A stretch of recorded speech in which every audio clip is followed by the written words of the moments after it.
सबसे पहले आपको तस्वीरें दिखाते हैं कि बारिश के बाद छत्तीसगढ़ में क्या हालात है।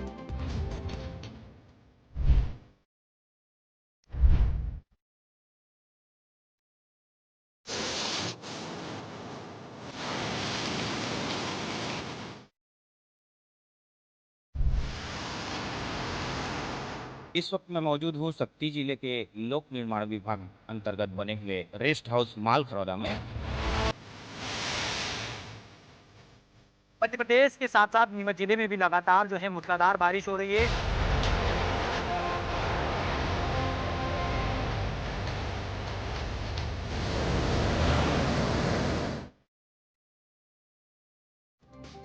तो देखिए, छत्तीसगढ़ में अब मानसून ने पूरी तरह से रफ्तार पकड़ ली है। मौसम विभाग ने बाढ़ की चेतावनी जारी की है। 24 घंटों में 7 जिलों के लिए बाढ़ का अलर्ट है। कोरिया, एमसीबी, सूरजपुर, सरगुजा में भारी बारिश का अलर्ट है, तो वहीं कोरबा, जशपुर, बिलासपुर में बाढ़ की चेतावनी है।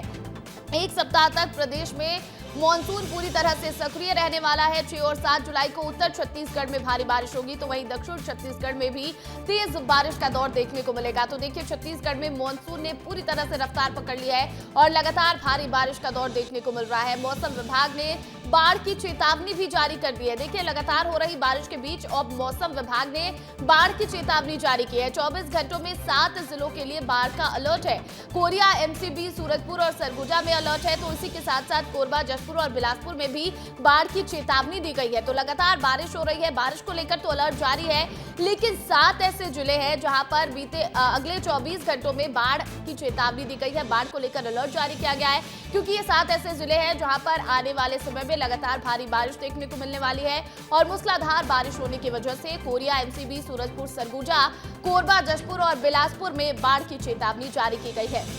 और एक सप्ताह तक पूरे प्रदेश भर में मॉनसून पूरी तरह से सक्रिय रहने वाला है। तो देखिए, लगातार छत्तीसगढ़ में भारी बारिश का दौर जारी है और ऐसे में ये 8 तस्वीरें निकलकर सामने आई हैं। अलग अलग जिलों में किस तरह के हालात हैं, आप इन तस्वीरों के जरिए समझिए। पहली तस्वीर कोरबा की है, जहां पर लगातार बारिश हो रही है, जिसकी वजह से लोगों को घरों से निकलने में मुश्किल का सामना करना पड़ रहा है। दूसरी तस्वीर अंबिकापुर से सामने आई है। भारी बारिश के बीच आपको एक ट्रैक्टर नदी में फंसा हुआ दिखाई दे रहा होगा। रायगढ़ की तस्वीरें सामने आई है, जहां पर सड़कों पर जल भराव है, लोगों के घरों में पानी घुस चुका है। जांजगीर से भी ऐसी तस्वीरें सामने आई, जहां पर मूसलाधार बारिश का दौर लगातार जारी है। गरियाबंद में देखिए, सड़कें टूटी हुई हैं, जिस वजह से जनजीवन प्रभावित है। लोगों को आने जाने में दिक्कतों का सामना करना पड़ रहा है। राजनांदगांव, सक्ती और जगदलपुर में भी कुछ इसी तरह के हालात है। नदी नाले उफान पर है और जनजीवन पूरी तरह से प्रभावित है।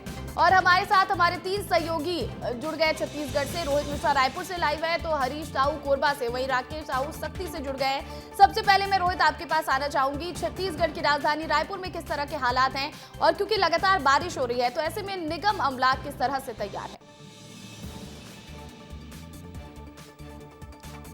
प्रतिज्ञा, देखिए छत्तीसगढ़ की राजधानी में तो लगातार बारिश हो रही है, रुक रुक कर बारिश हो रही है, इसीलिए कहीं पे भी जल भराव की स्थिति दिखाई नहीं दे रही है। और फिलहाल बात की जाए तो बीती रात से भी बारिश जो है वो कम दर्ज की गई है पिछले दिनों की तुलना में। लेकिन छत्तीसगढ़ के लिए एक बहुत बड़ी खबर है। खबर ये है कि अगले 24 घंटे में 7 जिलों में बाढ़ आ सकता है और उन जिलों के लिए तैयारी जो है वो करने के निर्देश, आदेश जो है वो कहीं ना कहीं दिए गए हैं। इसके साथ ही मौसम विभाग ने भी इन जिलों के लिए अलर्ट जारी किया कि यहाँ पे बाढ़ जैसी स्थिति बनती है तो यहाँ पर क्या करना है। और फिलहाल स्थिति में अगर देखा जाए तो मानसून की सक्रियता उत्तरी छत्तीसगढ़ में ज्यादा दिख रही है। उत्तरी छत्तीसगढ़ यानी कि सरगुजा संभाग, बिलासपुर संभाग। लेकिन मौसम विभाग ने एक और अलर्ट जारी किया है, उसमें कहा है कि 6 से 7 जून की 6 से 7 जुलाई के बीच में वो दक्षिण छत्तीसगढ़ में और मध्य छत्तीसगढ़ में मानसून एक्टिवेट होगा। यानी कि 6-7 के बाद में बस्तर संभाग में और रायपुर संभाग में बहुत तेज बारिश होगी, जहां पर अभी फिलहाल पहले की तुलना में कम बारिश हो रही है, सामान्य बारिश हो रही है। लेकिन सरगुजा के लिए अलर्ट लगातार जारी किए जा रहे हैं और वहां पे भारी बारिश की चेतावनी आज के लिए भी जारी की गई है। प्रतिज्ञा, बिल्कुल।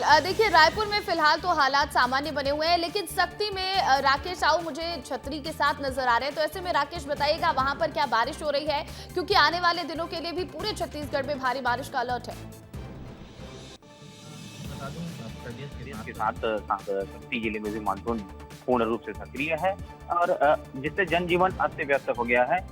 बात करें शक्ति के चंद्रपुर की, तो वहाँ आने वाले दिनों में वार्ड नंबर 9 में पानी घुस गया था। तो वहीं बात करें आड़ी के सपनाई नाले की, जहाँ पुल के ऊपर से पानी बह रहा था, जिसके कारण जनजीवन अस्त व्यस्त हो गया था और पुल के ऊपर से लोग नाले को पार कर रहे थे। वहीं आपको तस्वीरों के माध्यम से दिखाना चाहूंगा कि ये जो लोक निर्माण विभाग के रेस्ट हाउस में भी पानी घुस गया था। जी। पानी घुसने के कारण यहाँ तालाब जैसे लबालब स्थिति है। जी बिल्कुल बिल्कुल, देखिए तो लगातार हो रही बारिश के बाद कई जगहों पर जल भराव है। ऐसे में कोरबा से हरीश साहू भी हमारे साथ जुड़े हुए हैं। हरीश, कोरबा में तो बाढ़ को लेकर अलर्ट जारी किया गया है, तो फिलहाल किस तरह का मौसम है और अगर बाढ़ जैसी स्थिति होती है तो किस तरह से जनजीवन प्रभावित वहां पर हो सकता है? देखिए, लगातार मानसून का दौर है तो लगातार जो है रिमझिम वर्षा हो रही है और कल जो है भीषण वर्षा हुई, जिसकी वजह से सड़कें जो है तालाब में तब्दील हो गई थी। कई घरों में भी पानी घुस गए थे, जिससे कई लोग जो है हताहत भी हुए थे, प्रभावित भी हुए थे। लेकिन जी। अभी जो है रिमझिम वर्षा अभी भी हो रही है और कई ऐसी स्थिति है जैसे कि बांगो बांध पर जलस्तर बढ़ गया, 50% से ऊपर बढ़ चुका है जलस्तर। हसदेव दर्री बैराज का जो है वो 2 गेट कल खुला गया था, 1 गेट हालांकि बंद किया गया है। इच्छाई फीट अभी भी खुला हुआ है, जिसमें 8074 क्यूसेक से पानी छोड़ा जा रहा है। तो कहीं ना कहीं मानसून जो है अपने चरम पर है और लगातार जो इस भीषण वर्षा हो रही है और अगर फिर से तेज वर्षा होती है तो जिस तरह से सड़क तब्दील हुआ था, तालाब में घरों में पानी घुस गया था, फिर से वैसी स्थिति होने की भी आशंका है। बिल्कुल बिल्कुल, और शायद इसीलिए मौसम विभाग ने बाढ़ जैसे हालात वहां पर बताए हैं कि आने वाले दिनों में वहां पर बाढ़ जैसी स्थिति हो सकती है। बहुत शुक्रिया रोहित, हरीश और राकेश तमाम अपडेट के लिए। और चलिए आगे बढ़ेंगे। देखिए, रायगढ़ शहर में 2 दिनों से हो रही बारिश के कारण जल भराव की स्थिति है, जिससे शहर के कई हिस्सों में घरों में पानी भर चुका है। चांदमारी, इंदिरा नगर, चांदनी चौक और रेलवे बांग्ला पारा जैसे निचले इलाके सबसे ज्यादा प्रभावित हैं। लोगों के घरों में पानी घुसने से उन्हें दिक्कतों का सामना करना पड़ रहा है और लोगों के घरों के पास जाकर हमारे संवाददाता अश्विनी मालाकार ने उनके घरों का जायजा लिया है। आपको तस्वीरें दिखाते हैं, आप ये रिपोर्ट देखिए। निगम के डिप्टी कमिश्नर साहब भी पहुंचे हैं सिद्धिविनायक कॉलोनी का इलाका, इन्हीं से बातचीत कर लेते हैं। सर, कैसी व्यवस्थाएं की जा रही हैं कि लोगों को राहत बचाव मिल सके? अभी यहाँ पे जो पानी बरसाती पानी के चलते भर गया था, अभी यहाँ पूरा नाले सब साफ करा दिए थे हम लोगों ने बरसात से पहले, इसलिए पानी सब तुरंत बह के निकल जा रही है। अभी यहाँ पे वैसा स्थिति नहीं है, अंदर पानी 6 इंच के आसपास घुसी हुई है। और लोगों के घरों में 2-2 फीट तक पानी है, खाने के सामान भी पूरे डूब गए हैं। लोग बच्चों को स्कूल इसलिए भेज रहे हैं कि उनके खाने के सामान डूब गए हैं, बच्चे कम से कम स्कूल में सुरक्षित रहें। नहीं, यहाँ अभी कोई प्रॉब्लम नहीं है। अभी मैं कॉलोनी वासियों से बात किया हूँ, पानी आया था यहाँ, बरसाती जो पानी था 2 फीट करीब भरा था बताया, लेकिन यहाँ पास का जो दीवार है वो टूट गया था, तो उधर जो पहाड़ साइड से है उधर से पानी घुस गया था। राहत बचाव के लिए कोई इनके हेल्पलाइन या फिर राशन की सामग्री दी जाएगी? हमारे 8 टीम बनी हुई है, अलग अलग क्षेत्र में अलग अलग टीम निकल चुकी है और हर एक के लिए व्यवस्था है। हम लोगों ने सामुदायिक केंद्र है, अगर मान लो ऐसा कोई व्यवस्था हुआ तो हम नियरेस्ट सामुदायिक 8 केंद्र है वहाँ अपन शिफ्ट करेंगे। इधर छत्तीसगढ़ के पेंड्रा जिले में तेज बारिश से नदी नाले उफान पर है। सड़क के ऊपर से पानी बह रहा है और तेज बारिश के बीच कार भी बह गई। ग्रामीणों ने कार सवार को किसी तरह से बचा लिया। गौरेला करियाम के बीच बने पुलिया पर कार बह गई क्योंकि नदी का पानी पूरी तरह से पुलिया पर आ चुका है। बस्ती बगरा और पेंड्रा रोड का बिलासपुर से आवागमन भी बाधित हुआ है। 24 घंटे से रुक रुक कर हो रही बारिश से नदी नाले उफान पर हैं और उसके बाद ऐसी स्थिति देखने को मिली है। ऐसी तस्वीर सामने आई जहां पर पुलिया पर भी पानी भर चुका है, पूरी तरह से पुलिया के ऊपर नदी का पानी बह रहा है और ऐसे में यहां से एक कार गुजर रही थी तो कार इस पुलिया के रास्ते नदी में बह गई, लेकिन ग्रामीणों ने कार सवार को किसी तरह बचा लिया। ऐसे में गौरेला करियाम में बनी जो ये पुलिया है, इस पर से ये कार बह गई है। आपको बता दें कि बस्ती बगरा और पेंड्रा रोड का बिलासपुर से आवागमन भी बाधित हो चुका है। वहीं इधर कोरबा जिले में रेलवे ट्रैक पर काम करने वाला मजदूर बह गया है। घटना के बाद इलाके में हड़कंप मचा हुआ है। ये मजदूर झारखंड से आया था और कोरबा में आकर काम कर रहा था। भारी बारिश के तेज बहाव में युवक बह गया है। युवक पुलिया के नीचे काम कर रहा था। गेवरा से डोंगरगढ़ के लिए यहाँ पर रेलवे लाइन बिछाई जा रही है और इसी में ये मजदूर काम कर रहा था। अब युवक की खोजबीन जारी है। कटघोरा थाना क्षेत्र के कोरबी गाँव का ये मामला बताया जा रहा है।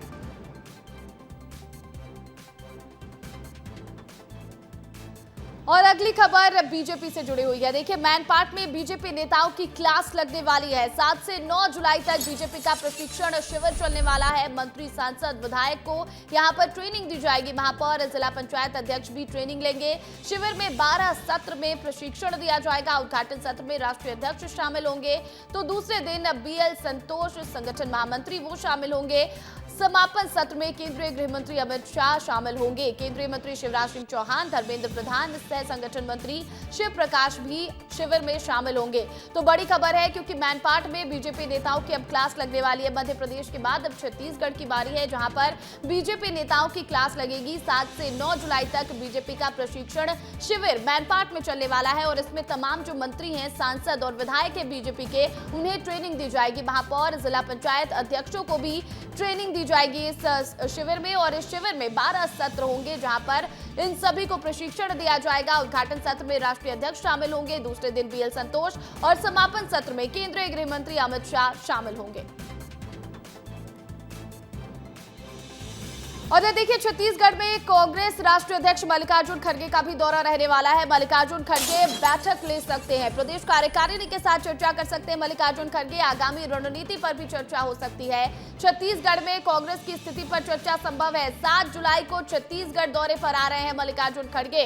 प्रदेश कांग्रेस कार्यालय राजीव भवन में ये बैठक हो सकती है। तो देखिए, छत्तीसगढ़ में सियासी सरगर्मी देखने को मिलने वाली है, क्योंकि 7 से 9 जुलाई तक एक और बीजेपी शिविर का आयोजन कर रही है, तो वहीं दूसरी ओर 7 जुलाई को ही कांग्रेस के राष्ट्रीय अध्यक्ष मल्लिकार्जुन खड़गे छत्तीसगढ़ आने वाले हैं। मल्लिकार्जुन खड़गे बैठक भी ले सकते हैं, प्रदेश कार्यकारिणी के साथ चर्चा कर सकते हैं और आगामी रणनीति पर यहां पर चर्चा संभव है। छत्तीसगढ़ में कांग्रेस की स्थिति पर चर्चा होगी। 7 जुलाई को छत्तीसगढ़ दौरा मल्लिकार्जुन खड़गे का प्रस्तावित है। ऐसे में प्रदेश कांग्रेस कार्यालय राजीव भवन में बड़ी बैठक हो सकती है, प्रदेश कार्यकारिणी की बैठक हो सकती है और आगामी रणनीति पर चर्चा होगी। संगठन में किस तरह से और मजबूती लाई जाए छत्तीसगढ़ में, इस तरह से इसी को लेकर बैठक होने वाली है। और एक तरह से देखा जाए तो छत्तीसगढ़ में लगातार कांग्रेस अपने संगठन को मजबूत करने में जुटी है, चाहे वो सचिन पायलट हो या मल्लिकार्जुन खड़गे, उन सभी के दौरे से ये साफ है कि कांग्रेस संगठन में मजबूती लाने के लिए काम कर रही है। इधर देखिए, रायपुर में शाला प्रवेश और वृक्षारोपण कार्यक्रम है और सांसद बृजमोहन अग्रवाल इसमें मुख्य अतिथि होने वाले हैं। विधायक सुनील सोनी, मेयर मीनल चौबे भी इसमें शामिल होंगी। निगम सभापति सहित जनप्रतिनिधि मौजूद रहेंगे। बीजेपी भाटगांव मंडल आयोजित कर रहा है कार्यक्रम। तो देखिए, छत्तीसगढ़ की राजधानी रायपुर में शाला प्रवेश और वृक्षारोपण कार्यक्रम होने वाला है और ऐसे में सांसद बृजमोहन अग्रवाल मुख्य अतिथि होंगे। आपको बता दें कि विधायक सुनील सोनी, मेयर मीनल चौबे भी इस कार्यक्रम में शामिल होने वाली हैं। निगम सभापति सहित जनप्रतिनिधि मौजूद रहेंगे। बीजेपी भाटगांव मंडल आयोजित कर रहा है कार्यक्रम और इस कार्यक्रम में मुख्य अतिथि सांसद बृजमोहन अग्रवाल होंगे। और इसी बीच छत्तीसगढ़ के किसानों के लिए बड़ी खुशखबरी सामने आई है। डीएपी की कमी पूरा करने के लिए अब फैसला लिया गया है। डीएपी की जगह एनपीके, एसएसपी खाद की व्यवस्था की जाएगी। एनपीके और एसएसपी खादों का टारगेट बढ़ाया जाएगा। खादों का टारगेट 4.62 लाख टन बढ़ाया गया है। अब 17.18 लाख टन खाद वितरित होंगे। डीएपी की किल्लत पर सीएम विष्णुदेव साय का बयान भी सामने आया। उन्होंने कहा है कि किसानों को परेशान होने की जरूरत नहीं है और इसको लेकर उन्होंने एक बड़ी बैठक भी की थी। तो देखिए, छत्तीसगढ़ के जितने भी किसान परेशान हो रहे थे खाद की किल्लत को लेकर, खाद की कमी को लेकर, अब उनके लिए बड़ी राहत भरी खबर है, क्योंकि डीएपी की कमी पूरा करने के लिए फैसला लिया गया है। अब डीएपी की जगह एनपीके और एसएसपी खाद की व्यवस्था की जाएगी। और देखिए, छत्तीसगढ़ के पूर्व मुख्यमंत्री भूपेश बघेल आज दिल्ली दौरे पर रहने वाले हैं। शाम 7:30 बजे दिल्ली जाएंगे। पूर्व सीएम भूपेश बघेल दिल्ली जाने से पहले वो प्रेस वार्ता भी कर सकते हैं। दिल्ली में रायगढ़ में बने हालातों की जानकारी देंगे। रायगढ़ में पेड़ कटाई के विरोध में प्रदर्शन चल रहा है। कोयला खदान के लिए पेड़ों की कटाई की जा रही है। भूपेश बघेल ग्रामीणों को समर्थन दे रहे हैं और ऐसे में उनका दिल्ली दौरा बेहद खास माना जा रहा है, बहुत ही अहम माना जा रहा है। और ऐसा कहा जा रहा है कि वो जब दिल्ली दौरे पर जाएंगे तो उसके पहले प्रेस कॉन्फ्रेंस भी करेंगे। तो देखिए, पूर्व सीएम भूपेश बघेल आज दिल्ली दौरे पर रहने वाले हैं। शाम 7:30 बजे वो दिल्ली के लिए रवाना होंगे। तो ऐसे में दिल्ली जाने से पहले वो प्रेस कॉन्फ्रेंस भी कर सकते हैं। दिल्ली में रायगढ़ में बने हालातों की जानकारी देंगे। आलाकमान से इस मुद्दे पर चर्चा करेंगे भूपेश बघेल। रायगढ़ में पेड़ कटाई के विरोध में लगातार प्रदर्शन जारी है। कोयला खदान के लिए पेड़ों की कटाई की जा रही है और ऐसे में ग्रामीण वहां पर प्रदर्शन कर रहे हैं, धरने पर बैठे हैं और कांग्रेस भूपेश बघेल का भी पूरा साथ ग्रामीणों को मिल रहा है। ऐसे में इस विषय पर, इस मुद्दे पर भी दिल्ली में चर्चा संभव है। और वहीं छत्तीसगढ़ में प्रशासनिक स्तर में बड़ा फेरबदल देखने को मिला है। आईएफएस अधिकारी मयंक अग्रवाल को नई जिम्मेदारी दी गई है। Mayank Agarwal chief operating officer नियुक्त किए गए हैं। वन मंडलाधिकारी कोरबा से हटाकर शासन विभाग में पदस्थ किए गए हैं। तो संयुक्त सचिव सुशासन एवं अभिसरण विभाग बनाए गए हैं। तो देखिए, रायपुर में छत्तीसगढ़ में बड़ा प्रशासनिक फेरबदल देखने को मिला है। आईएफएस अधिकारी मयंक अग्रवाल को अब नई जिम्मेदारी मिली है। Mayank Agarwal chief operating officer नियुक्त किए गए हैं। वन मंडलाधिकारी कोरबा से हटाकर शासन विभाग में उन्हें पदस्थ कर दिया गया है। संयुक्त सचिव सुशासन एवं अभिसरण विभाग में बनाए गए हैं। और इसी के साथ रायपुर पुलिस विभाग में भी बड़ा फेरबदल हुआ है। एसएसपी डॉक्टर लाल उमेद सिंह ने 27 थाना प्रभारियों के तबादले का आदेश जारी कर दिया है। इस लिस्ट में शहर के कई थानों की कमान नए थाना प्रभारियों को सौंपी गई है। एसएसपी ने बताया है कि लंबे समय से जो थाना प्रभारी देहात इलाके में थे, उनको शहर के थानों का प्रभार दिया गया है। इधर छत्तीसगढ़ में स्कूल शिक्षा विभाग का आदेश जारी किया सामने आया है। निजी स्कूलों में किताबों को लेकर यह आदेश दिया गया है। अब स्कूल से ही बुक स्कैन कर रिपोर्ट देनी होगी। 7 दिन तक स्कैनिंग के लिए समय मिलेगा। किताब वितरण में स्कैनिंग में दिक्कत हो रही थी। तो देखिए, छत्तीसगढ़ में स्कूल शिक्षा विभाग का बड़ा आदेश सामने आया है। निजी स्कूलों में किताबों को लेकर शिक्षा विभाग ने यह आदेश दिया है। अब स्कूल से ही स्कैन करके बुक देनी होगी। आपको बता दें कि बुक जो है वो स्कूल से ही स्कैन करके दी जाएगी और स्कूल से ही स्कैन करके रिपोर्ट भी देनी होगी। 7 दिन तक स्कैनिंग के लिए समय मिलेगा। किताब वितरण में स्कैनिंग में दिक्कत हो रही थी और इसी को लेकर अब स्कूल शिक्षा विभाग ने ये आदेश जारी कर दिया है।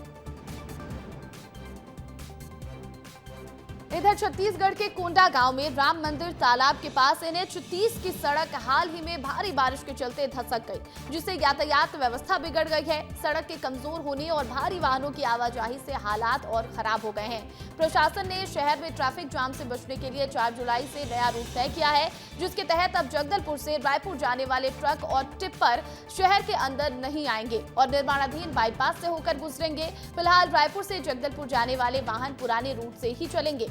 तालाब के किनारे की मरम्मत पूरी होने तक यह व्यवस्था लागू रहेगी। इधर कवर्धा में देर से आने वालों पर कलेक्टर की सख्ती देखने को मिली है। कलेक्टर ने गेट पर बैठाकर हाजिरी ली, जिसके बाद कर्मचारियों ने कान पकड़कर माफी मांगी है। कवर्धा में कलेक्टर ने लापरवाह कर्मचारियों पर सख्त रवैया अपनाते हुए ये बड़ी कार्रवाई की है। इधर छत्तीसगढ़ के बलरामपुर में नशे में धुत एक टीचर का बच्चियों के साथ डांस करने का वीडियो सामने आया है। मोबाइल में गाना बजाकर बच्चों के साथ डांस करता दिखाई दे रहा है शिक्षक का नशे में होने का दावा किया जा रहा है। शिक्षक का डांस करने का वीडियो सोशल मीडिया पर अब तेजी से वायरल हो रहा है। वीडियो में डांस करते दिख रहे हैं शिक्षक और इस शिक्षक का नाम लक्ष्मी नारायण बताया जा रहा है और वाड्रफ नगर के पशुपतिपुर प्राइमरी स्कूल का ये पूरा मामला है।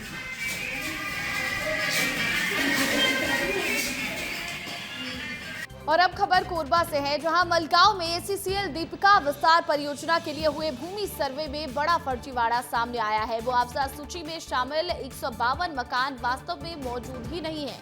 सर्वे के दौरान 1638 मेजरमेंट बुक तैयार की गई थी, जिनमें से कई में काल्पनिक परिसंपत्तियां दर्ज थीं। मौके पर जांच में 78 मकान और गूगल अर्थ से 74 मकान फर्जी पाए गए। मामले की गंभीरता को देखते हुए कटघोरा SDM ने ACCL को मुआवजा निरस्त करने के निर्देश दिए हैं। अब प्रशासन पर सर्वे की दोबारा पूरी करने की तैयारी में जुट गई है।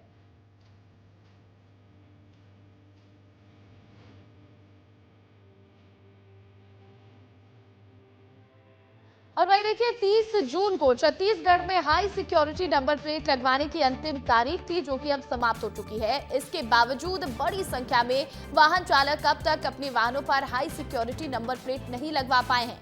ऐसे में अब परिवहन विभाग और पुलिस ने सख्ती दिखानी भी शुरू कर दी है। पहले चरण में बिना HSRP नंबर प्लेट वाले वाहनों के खिलाफ चालानी कार्रवाई की गई, लेकिन जब इसका भी असर नहीं दिखा तो एक नया अभियान शुरू किया गया। इस अभियान के तहत सड़क पर ही ऐसे वाहनों को रोका जा रहा है और मौके पर ही नंबर प्लेट लगवाने की प्रक्रिया पूरी करवाई जा रही है।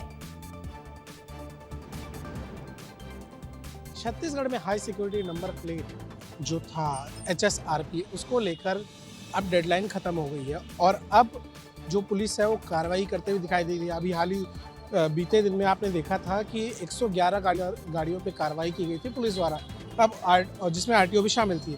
लेकिन अब कार्रवाई करने के बजाय समझाइश देने की कार्रवाई शुरू की गई है। अब हम लोग चालानी कार्रवाई की अपेक्षा हर चौक चौराहे से जिनके पास भी HSRP नहीं है, उनको हम लोग अपनी टीम लेके चल रहे हैं, तत्काल उसको आवेदन करा रहे हैं और 2 मिनट में उनका जो HSRP का प्रॉब्लम उसको सॉर्ट आउट कर दे रहे हैं। जिस लोगों का रिस्पांस कैसा रहा है इसको लेकर, एचएसआरपी को लेके? जो आप लोगों ने बताया कि समझाइश दे रहे हैं, तुरंत मौके पे करवा रहे हैं 2 मिनट, रिस्पांस कैसा रहा है लोगों का? जी, एचएसआरपी के लिए लोग बहुत ही, आम जनता बहुत ही ज़्यादा ये बोल रहे हैं कि मतलब ये सर आप पहले क्यों नहीं किए। इसमें वो पॉजिटिव हैं और बिल्कुल बिना किसी विवाद के वो आवेदन भी कर रहे हैं। इससे समझ में आ रहा है कि वो एचएसआरपी के लिए आवेदन करना चाहते हैं, उनको सही जगह भी हम लोग दे दिए। हर एक चौक चौराहे में जहाँ भी जा रहे हैं वहाँ एचएसआरपी का आवेदन करा रहे हैं। पर अगर शनिवार रविवार तक ये जो नया समझाइश का दे रहे हैं, अगर इससे रिस्पांस अच्छा नहीं आता, लोग नहीं सामने आते, तो फिर चालानी कार्रवाई है उसके साथ साथ ये भी दोनों साथ में चलाए जाएंगे। कैमरामैन किशन साहू के साथ अभिषेक तिवारी, विस्तार न्यूज। इधर खैरागढ़ से कांग्रेस की बड़ी बयानबाजी सामने आई है, जहां प्रदेश अध्यक्ष दीपक बैज ने 7 जुलाई को कांग्रेस के राष्ट्रीय अध्यक्ष मल्लिकार्जुन खड़गे के छत्तीसगढ़ आगमन को लेकर तैयारियों की समीक्षा करते हुए बीजेपी सरकार पर जमकर निशाना साधा। उन्होंने कहा कि ये सरकार गरीबों की नहीं, उद्योगपतियों की है, जो सिर्फ कागजी दावे करती है, जबकि जमीनी हकीकत बिल्कुल अलग है। बीजेपी ने बदले की भावना से काम किया और 1.5 साल में छत्तीसगढ़ को पूरी तरह से उपेक्षित रखा। जल, जंगल और जमीन की खुली लूट चल रही है। खनिज संसाधनों को चहेते उद्योगपतियों को बेचा जा रहा है और पेड़ों की अंधाधुंध कटाई इसका प्रमाण है। उन्होंने कहा कि राज्य की वर्तमान बदहाली का जिम्मेदार सिर्फ भारतीय जनता पार्टी है और अब समय आ गया है कि इस विफलता के खिलाफ बिगुल फूंका जाए।